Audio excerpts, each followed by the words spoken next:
В эфире телеканала «Якутия-24». Главные события уходящего дня. В студии работает Алексей Соколов. Здравствуйте. Ленский мост получит федеральное финансирование. Проект включили в программу строительства и реконструкции мостов.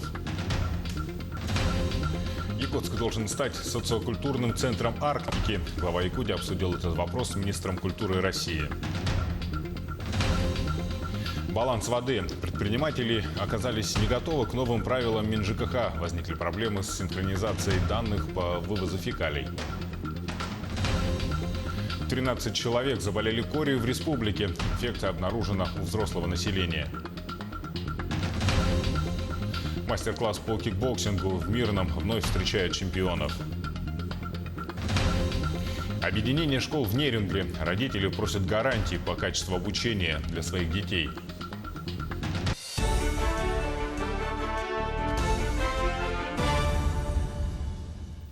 На строительство Ленского моста будут направлены федеральные средства. Об этом сообщает РБК со ссылкой на источник в российском правительстве.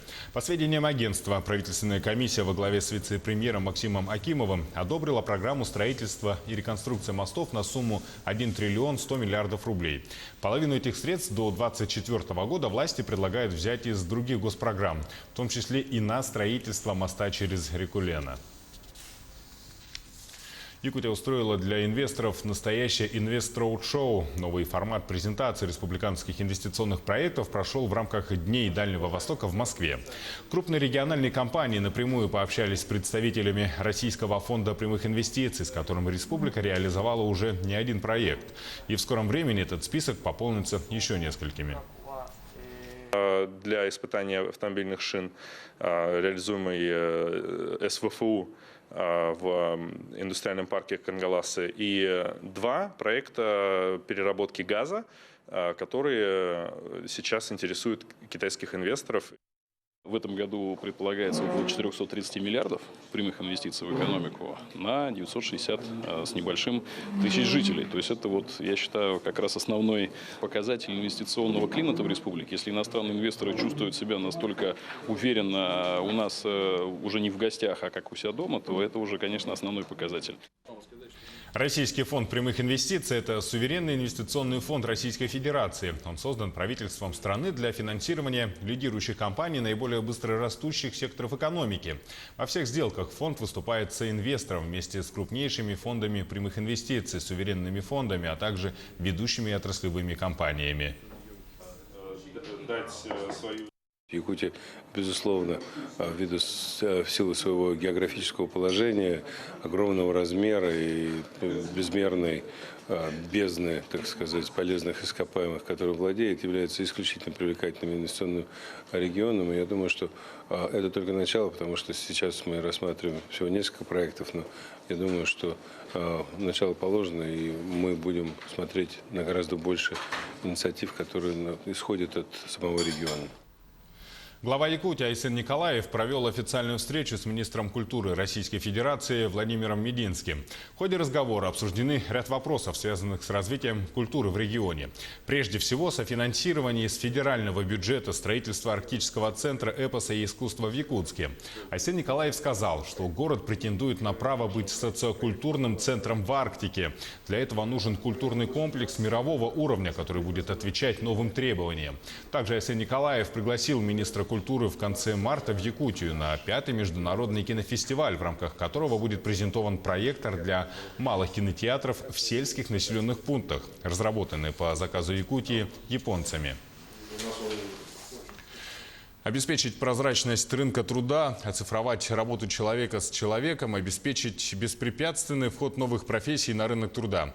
Эти 3 задачи будут решаться в будущем всеми участниками рыночных отношений. Об этом сегодня заявил председатель Госкомитета занятости населения Степан Москвитин на пленарном заседании «Рынок труда и национальная система квалификации в регионе». Отметим, на сегодня в республике уже ведется большая работа по внедрению национальной системы квалификаций. Утверждены дорожные карты. Сегодня внутри региона центры оценки квалификации готовы открыть 20% работодателей. Это говорит о том, что на сегодня рынок труда активно развивается и расширяется. Прежде всего надо сказать, что форум мы проводим уже во 2-й раз. Первый форум мы проводили в прошлом году. В целом в нашей республике вот эта национальная система квалификации, она внедряется уже с 2017 года, и основная цель этого направления заключается в том, чтобы наши образовательные программы и подготовка специалистов проводилась с учетом требований рынка или прежде всего с учетом требований самих работодателей, чтобы мы готовили тех специалистов, которые действительно будут востребованы работодателями. И вот в этом и заключается сутевая задача системы повышения квалификации. Великая победа, наследие и наследники. Под таким тезисом сегодня в Якутске открылись 15-е рождественские образовательные чтения. Мероприятие проходит ежегодно и касается современной церковной и общественной жизни. Педагоги, психологи, специалисты по социальной и молодежной работе в течение 3 дней обсудят нравственное развитие молодежи, взаимодействие Русской Православной Церкви с учебными заведениями, вопросы реализации общественно значимых проектов. Большое внимание уделяет увековечению памяти героев войны. Мероприятия пройдут в стенах Якутской духовной семинарии.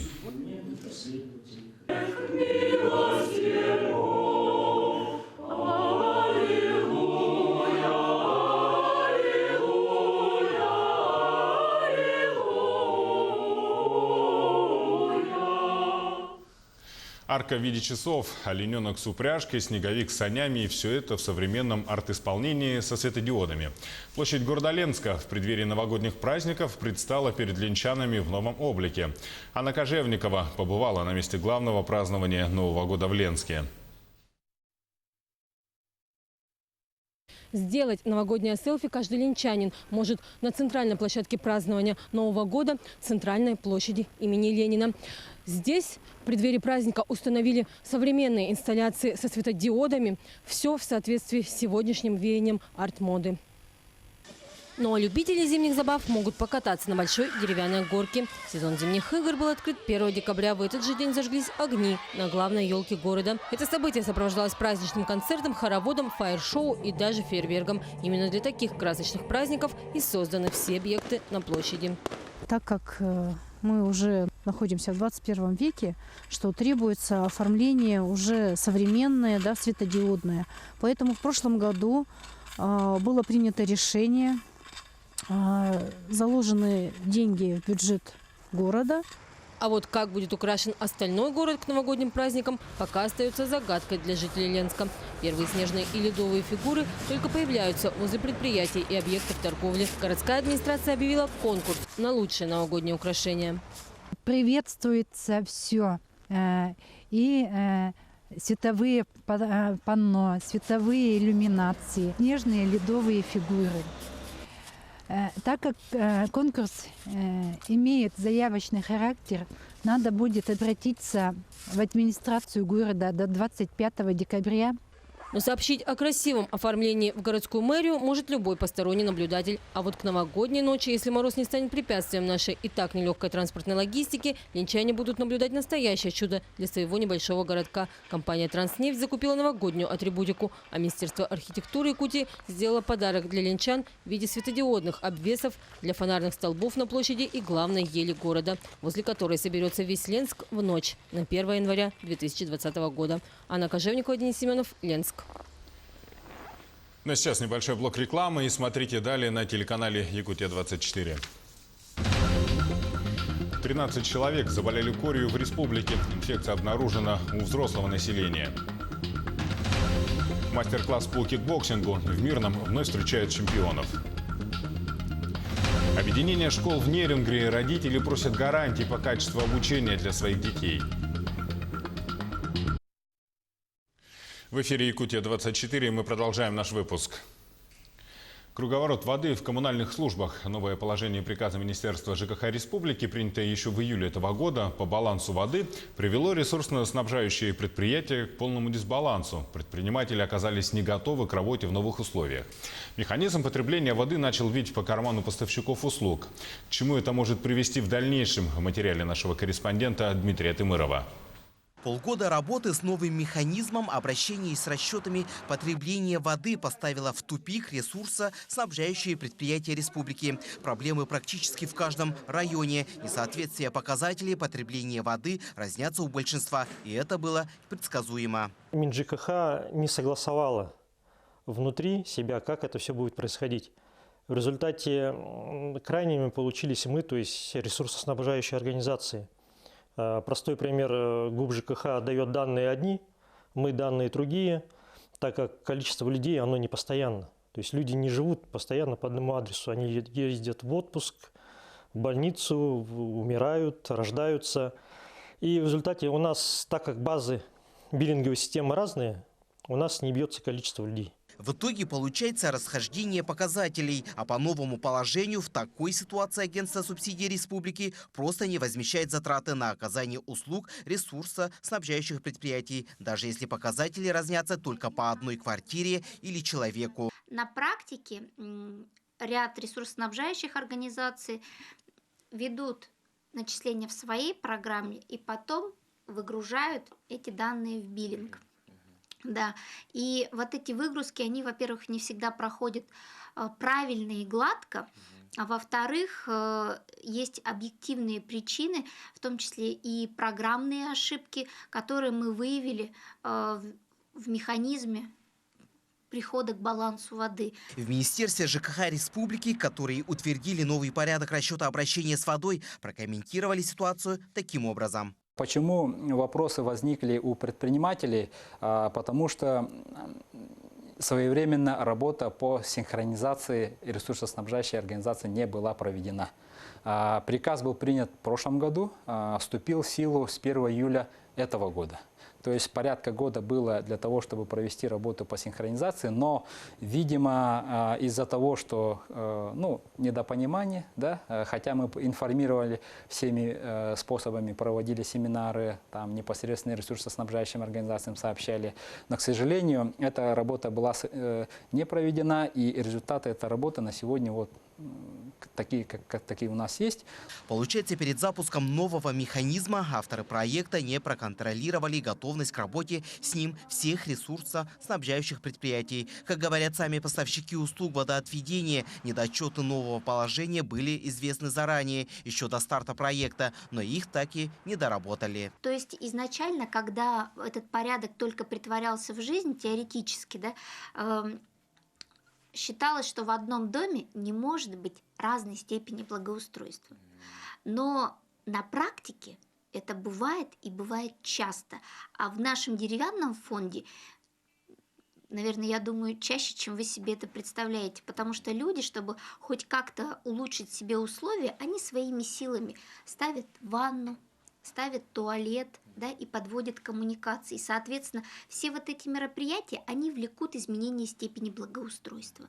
Хотя их соседи могут этих мероприятий не сделать, и у них будет степень благоустройства другая. По этой причине многие поставщики услуг водоотведения уже по полгода не получают законные субсидии. И сегодня они работают практически без финансирования. В результате у нас в процентах, это за июль-август мы получили только 20% от необходимых объемов.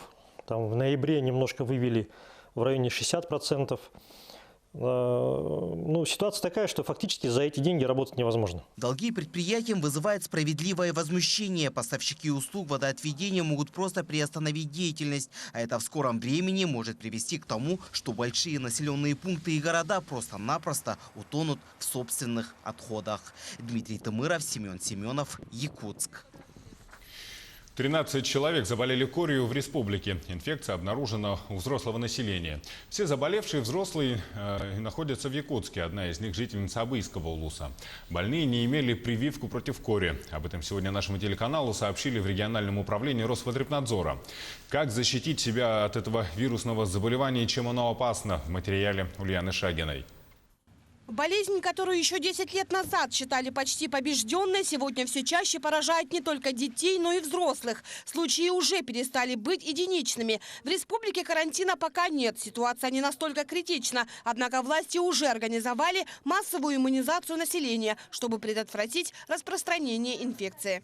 Все заболевшие на сегодняшний день лица были не привиты против кори. То есть единственное средство профилактики этого заболевания – именно вакцинация. В медицинской клинике Северо-Восточного университета проверке подверглись все 12 тысяч студентов. Медики путем сдачи анализа крови выявляют присутствие в организме специфических иммуноглобулинов класса G, что является показателем наличия иммунитета к кори. Если у человека есть иммунитет, то результат будет положительным. Если у человека нет иммунитета, то результат иммуноглобулина G будет отрицательным. Проверки проводятся и в других организациях. Обследуются и те, кто находился в контакте с заболевшими людьми. Люди, наверное, у которых соседи оказались больными, уже на это почувствовали. Приходили и педиатры, и терапевты, которые организовывали эти прививки. Корь – одна из самых высокозаразных вирусных инфекций, известных человеку. Опасное заболевание, которое может вызвать серьезные осложнения, вплоть до летального исхода, особенно среди детей младше 5 лет. Если вы у себя заметили эти симптомы – кашель, насморк, конъюнктивит,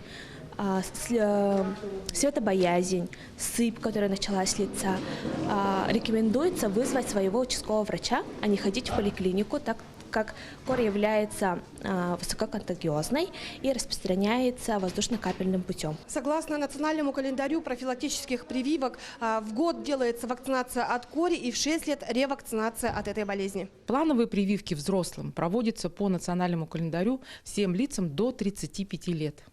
До 55 лет прививаются лица, которые относятся к категориям риска. Между тем, внезапный подъем заболеваемости обеспокоил и родителей. В первой поликлинике в день через процедурный кабинет проходит около 30 пациентов. Все знают, что вакцинация носит рекомендательный характер, но вместе с тем понимают, отказ от нее – реальная угроза здоровью ребенка. Обязательно нужно ставить. А у вас это какая? Первая. А у нас методвод был, вот и не получали. Вот сейчас к врачу зайдем и спросим. Вместе с тем пугает статистика. Вспышки кори регистрируются по всему миру. В Италии за полгода 3360 заболевших. Корь уже обнаружили и на Украине, и в Казахстане. По опыту прошлых лет у нас были завозные случаи и из Таиланда, и из Китая. Поэтому тем, кто собирается ехать куда-нибудь, нужно обязательно озаботиться тем, чтобы иметь профилактические прививки против кори. После 80-х годов в Якутии вспышка кори случилась в 2015-м. Тогда заболело порядка 40 человек. Чтобы избежать эпидемии, есть лишь один верный способ – вакцинация. Ульяна Шагина, Джулус Иннокентьев, Якутск. Мастер-класс от чемпиона. В эти дни в городах Мирнинского района проходят мастер-классы по боевым видам искусств. Самые титулованные чемпионы России дают бесплатные уроки для всех желающих. О том, как прошел мастер-класс по кикбоксингу в Мирном, расскажет Марфирина Алексеева. Кирилл Антонов – чемпион мира и России в самом жестком и зрелищном разделе кикбоксинга. Сегодня делится секретами своего успеха с теми, кто собирается пойти по его стопам. Программа мастер-класса рассчитана на 2 уровня – для новичков, а также для более опытных ребят. Поделиться какими-то своими тактическими наработками, техническими какими-то элементами, которые, может быть, они не знали и могут быть в бою им понадобиться потом, и чтобы выйти на новый уровень. Для ребят, которые первый раз пришли сегодня на мастер-класс и не знакомы с такими видами единоборства, как кикбоксинг, я подготовил пару начальных элементов, чтобы вести их в курс дела, чтобы они понимали, что из себя представляет этот вид единоборств, как такая синергия ударов руками и ногами. Несмотря на жесткий вид спорта, на занятия пришло много девочек. Со слов Антона, самый оптимальный возраст для профессионального занятия кикбоксингом – это 12-14 лет, так как важно состояние костно-мышечной системы ребенка. На мастер-класс пришло более 30 ребят. Всех в основном интересовали приемы самообороны. Наши отцы, наверное, с детства нам вталкивают это в голову, что должен быть мужчина, должен уметь постоять за себя. Но это не только об этом. Во-первых, это позволяет быть более уверенным в себе в любых жизненных ситуациях, позволяет быстро принимать решения. С точки зрения физических качеств, конечно же, это физическое воспитание, форма, гибкость, ловкость. На протяжении 2 дней, помимо кикбоксинга, в Мирном пройдут мастер-классы по тэквондо, дзюдо и киокусинкай. А 14 и 15 декабря такие же занятия смогут посетить жители города Якутска. Марфирина Алексеева, Артем Алексеев, Мирный. Дэнс-шоу группа «Экзотика» из Нерюнгри стала лучшей на юбилейном танцевальном фестивале «Only Top» во Владивостоке. В нем приняли участие более 120 команд из Москвы, Санкт-Петербурга, городов Дальнего Востока, Японии и Китая. Жюри конкурса состояло из знаменитых мировых хореографов. Танцоры «Экзотики» показали блестящий результат, заняв первое и второе места. В категории «Джуниор» младшая группа дэнс-шоу удостоилась 4-го места. «Экзотика» существует уже 28-й год. В ней занимаются дети разных возрастов. Мы решили, что мы над этим не останавливаемся и будем продолжать ездить не только в Владивосток. У нас еще есть планы, куда мы собираемся и начинаем уже готовиться. А далее эфир нашего телеканала продолжит дайджест других событий Нерюнгринского района. Я передаю слово моей коллеге Екатерине Павловой.